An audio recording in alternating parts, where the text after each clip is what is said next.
Olá pessoal, bem-vindos a mais uma edição do ANSP Perfil Acadêmico, o programa da ANSP, a sua academia no setor de seguros. Eu sou o João de Girolamo, diretor de comunicação da ANSP, e estou aqui para trazer histórias inspiradoras e insights do nosso mercado. Hoje temos a honra de receber um dos nomes mais experientes e respeitados do setor, Alfredo Lallia Neto, CEO da Sompo, cargo que assumiu no início de 2021. Com cerca de 30 anos de trajetória no setor segurador, Alfredo construiu uma carreira sólida em posições de liderança estratégica. Atuou como Chief Risk Officer, Chief Underwriting Officer e também foi CEO em outras duas grandes seguradoras no Brasil. Sua trajetória profissional teve início justamente em uma empresa predecessora da Sompo no país, o que torna a sua atual posição ainda mais emblemática. Seja muito bem-vindo, Alfredo. Obrigado, João. Sempre é um prazer contar um pouquinho da nossa história. Alfredo, eu começo com uma pergunta. Como é que você caiu aqui no mercado de seguros? Eu sei que você tem uma experiência em banco também. Tenho experiência em banco. Na verdade, eu caí no mercado de seguro mesmo, né? Eu trabalhava como estatístico, como análise de dados numa empresa, mas queria fazer um programa de trainee. Nos anos 90, todo mundo queria fazer trainee de banco, então eu mandava o currículo. Naquela época você mandava currículo, para as pessoas deve ser esquisito, mas você pegava um papel, imprimia, colocava no envelope e mandava para vários bancos. Provavelmente eles vinham, eu sou físico de formação, eles vinham físico, rasgavam, jogavam no lixo. Caramba. Mas por acaso tinha um programa de trainee na Yasuda, que é a predecessora aí da Sompo.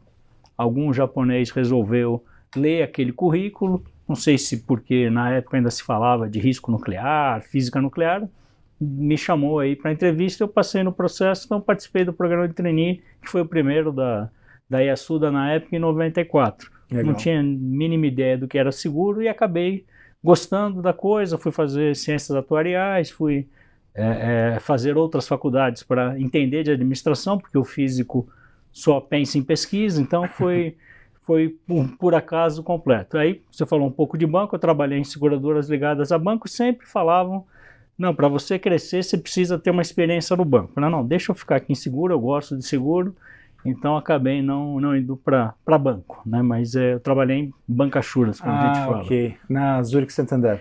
Na Zurich Santander e no HSBC. Minha carreira foi longa no HSBC, foram 15 anos, e aí pediram, não, você tem que ir para o banco, porque se você quiser assumir a posição de CEO, você tem que ir no banco ou tem que ter uma experiência internacional. Falei, se for uma experiência internacional em seguros, eu aceito. Eu trabalhei 3 anos lá no México, numa posição de risco regional, e aí voltei para o Brasil, e aí eu estava elegível a poder ser CEO da seguradora. No banco tem essas idiosincrasias que dizem, não, você tem que mostrar que você tem comprometimento, que você tem mobilidade, coisa de banco estrangeiro. E aí... Mas eu nunca quis ir para banco. Legal. Me arrependo, que talvez eu seria milionário hoje, mas que geralmente o pessoal de tesouraria e tal, mas eu gostava mesmo de seguro, né? Que bacana. Quer dizer, então, que no fim, você sempre foi do setor de seguros. E você fez, então, física, ciências atuariais, administração também? Fiz administração. Quando entrei na Yasuda, né, eu vi que eu precisava... né, conhecer de administração, conhecer de trabalho, né? A física, eu fiz a graduação, fiz o mestrado em física, então eu tinha sido criado para ser cientista e aí caí no meio de pessoas que falavam de negócio, não entendia direito aquilo, aí fui fazer ciências atuariais. Eu fiz o primeiro curso de pós-graduação em seguros, que foi uma associação entre a PUC do Rio e a Funenseg na época, em 1995, 96, e aí fiz um curso de pós-graduação em qualidade, aí fiz um curso de pós-graduação em administração de pessoas. De 94 a 99 eu fui meio estudaholic para compensar todo o não estudo que eu tinha tido na época de faculdade, porque aparentemente não serviu para nada. Mas a física ajuda bastante, né, o método científico ajuda bastante. Então, muitos dos meus chefes falavam, você tem uma forma boa de... apresentar o problema, mostrar as soluções viáveis, analisar dados e chegar a uma conclusão. Falei, mas é isso que eu faço, né? Na física a gente faz exatamente isso durante 7 anos, entre os 4 de graduação e 3 de mestrado, né? E quando você saiu então da Zurich, o HSBC foi o último a última trajetória profissional antes de voltar para a Sompo? Não, para sair do HSBC, fui para Zurich Santander, tive uma passagem de 2 anos na seguradora Líder, e em 2021 eu voltei para a Sompo. Já depois de todas as reorganizações societárias que haviam tido nos anos anteriores? Já, na verdade, na consolidação da compra da Marítima, com a Sompo, o rebrand, né, para chamar Sompo, e aí vamos dizer, um projeto de fazer uma grande reestruturação, sim, né, de focar no negócio corporativo. Então a gente foi construindo aí um turnaround da companhia, mas no primeiro dia que eu entrei eu voltei para aquele né, momento que eu fui trainee. Então se eu gosto do mercado de seguro, muito que eu aprendi de seguro foi naqueles 3 anos e meio de Yasuda. Era uma casa que tinha muito essa questão de formação de profissional, né, o japonês é muito tranquilo, então te ensina com uma paciência e tal. Então foi entrar no prédio, por acaso é o mesmo prédio, o prédio é de 1995, eu comecei a trabalhar, era um outro prédio, mas a gente inaugurou o prédio. Aí um dia, quando eu saí com aquela dor no coração, porque dizendo, eu gosto muito dessa casa, mas eu queria conhecer seguro de vida, queria conhecer capitalização, previdência, e a Yasuda, na época, era uma seguradora muito focada. E olhava para cima, só via japonês, olhava para o lado, só via japonês, olhava para baixo, só via japonês. Eu tinha crescido muito, e eu falei, na melhor das hipóteses, um dia eu volto como diretor aí dessa companhia. E 24 anos depois eu voltei aí como CEO, não tive o prazer de ver as pessoas, porque eu voltei no meio da pandemia, então estava eu, a diretora de RH e só no prédio quando eu voltei, e eu vinha quase todo dia e tinha 4, 5 pessoas no prédio, seguranças e eu, porque eu gostava de trabalhar, mesmo na pandemia, dentro aqui do prédio. Legal. Na minha passagem na pandemia, a gente não teve essa opção, né? Na Suíça, realmente, o prédio ficou fechado, mas foi uma época um pouco difícil para todo mundo, né? Mas aqui também está fechado, mas como presidente eles abriram só para eu vir.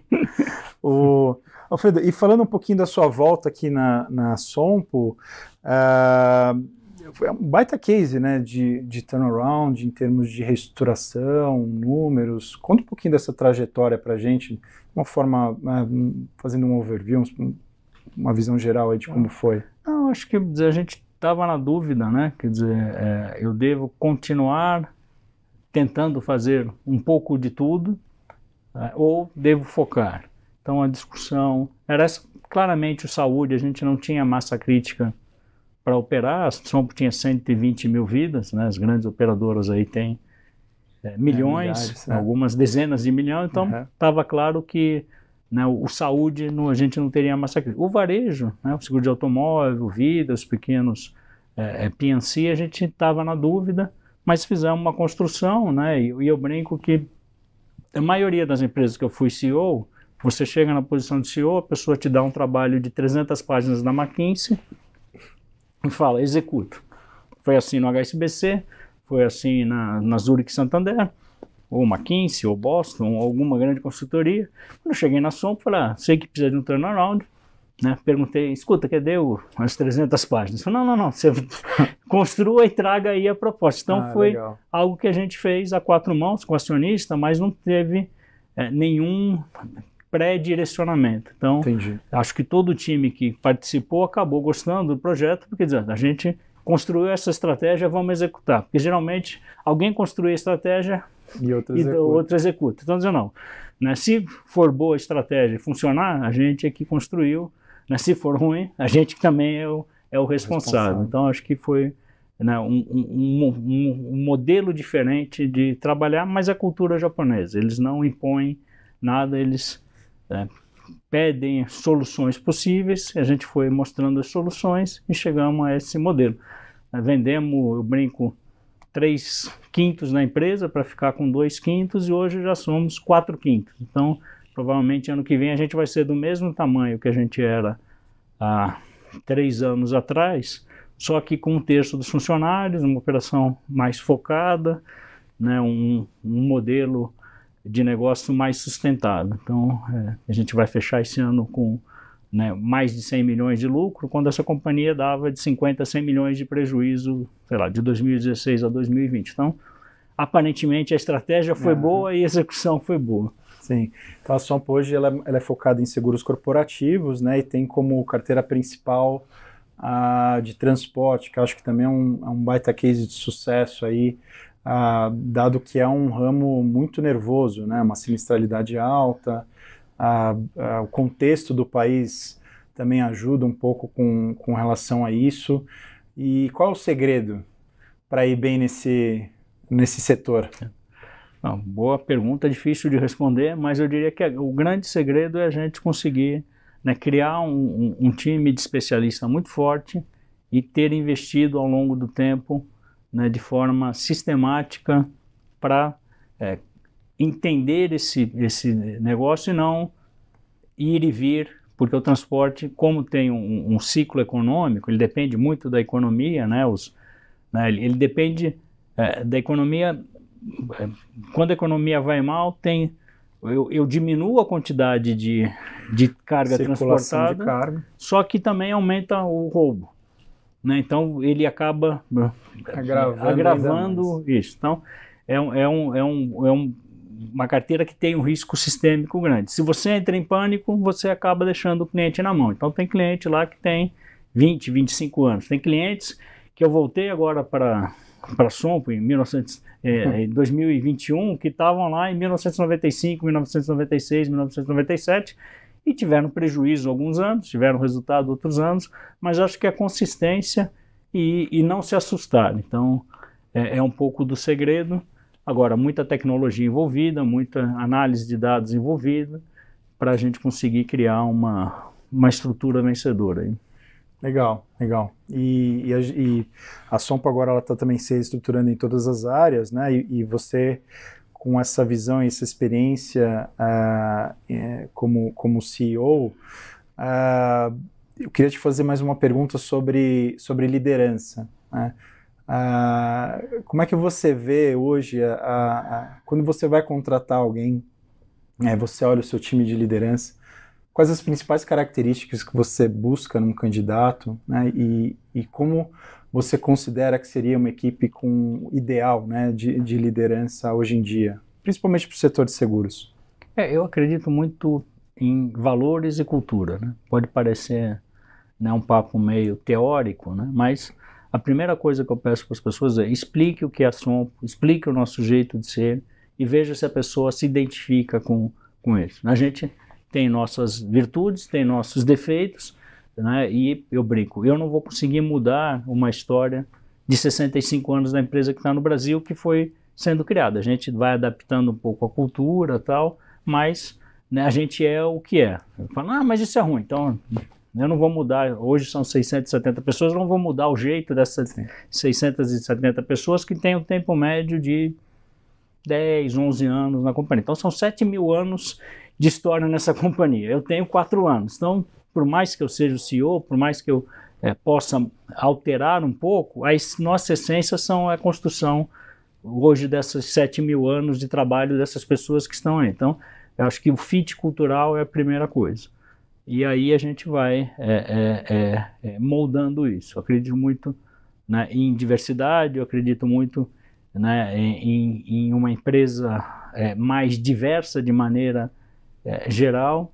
Então a gente vai criando aí as conversas para entender se a pessoa tem um fit cultural. Se tiver um fit cultural, né, logicamente tem que ter conhecimento técnico, tem que ter tudo isso, mas não adianta ter muito conhecimento técnico e a pessoa cair. Eu trabalhei em empresas que eu não sentia esse fit cultural, mesmo sendo CEO. Então, para mim era todo dia acordar de manhã e parece que eu tenho que fazer um switch, chegar na empresa e ser outra pessoa e depois voltar. Isso vai desgastando de uma maneira que não se torna sustentável. Para todos, né? Tanto para a pessoa que não se conecta, quanto para os outros que precisam fazer com que ela se conecte para trabalhar e produzir, né?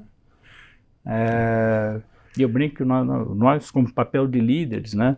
Eu tenho o poder de estragar o dia de 700 pessoas. É só chegar de mau humor e sair dando porrada na diretoria, isso vai...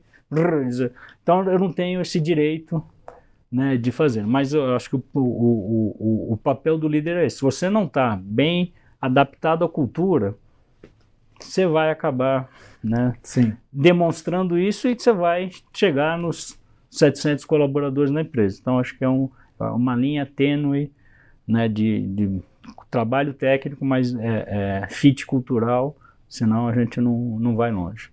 Eu posso dizer que eu tenho uma grata satisfação de ter começado a trabalhar na Sompo recentemente e, Alfredo, realmente a cultura da empresa e a estrutura e a forma de trabalho nesses poucos dias que eu comecei faz todo sentido com o que você está falando, né? É uma multinacional, eu venho, né, a minha grande experiência no setor de seguros numa multinacional. Eu acho que esse fit, né, de quem gosta de trabalhar nessa estrutura realmente é muito parecido, assim. Claro que são empresas diferentes, mas a estrutura, a forma de trabalho, né, o apoio, o respaldo, né, então é tudo muito acolhedor, né, e isso, estabilidade, isso faz toda a diferença para que o colaborador possa fazer um excelente trabalho.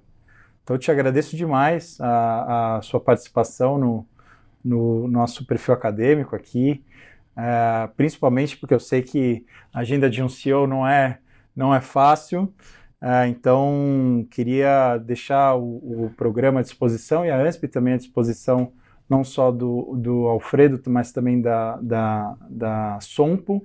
Obrigado, Alfredo. Não, eu que agradeço, não. Quer dizer, quando eu vinha para cá, estamos com o nosso assessor de imprensa, ele falou, o João da outra seguradora, eu falei, não, o João já está na Sompo, e foi muito bom ter lá. O João foi uma coincidência, né? Mas não tenho a mínima dúvida que, né, quando a gente contrata alguém, como você perguntou, a gente vê os valores e foi o que a gente viu em você, dizendo, não, a pessoa vai ter um fit cultural. Tecnicamente, não tenho o que falar, mas a cultura sempre vence. Então, seja muito bem-vindo à Sompo e obrigado pelo convite da ANSP, né, me senti honrado de ser um acadêmico, podia ser na sociedade física, porque eu sou acadêmico em física, mas eu brinco que quando eu entrei no mercado, tinha os velhinhos que eram reconhecidos por ter muito tempo de casa e tinha pessoas jovens como você que tinham contribuído com conhecimento. Eu entrei na segunda categoria dos velhinhos, então já estou na categoria aí de pessoas, mas que a gente gosta muito da cultura, de seguros, do conhecimento, como eu falei. Se eu gosto de seguro, foi o que eu aprendi lá na Sompo. Então, uma característica da Sompo é gostar de treinar, gostar de aprender. Então, faz todo sentido a parceria da Sompo com a ANSP e a gente quer ter muitos eventos lá. Legal. Obrigado, Alfredo.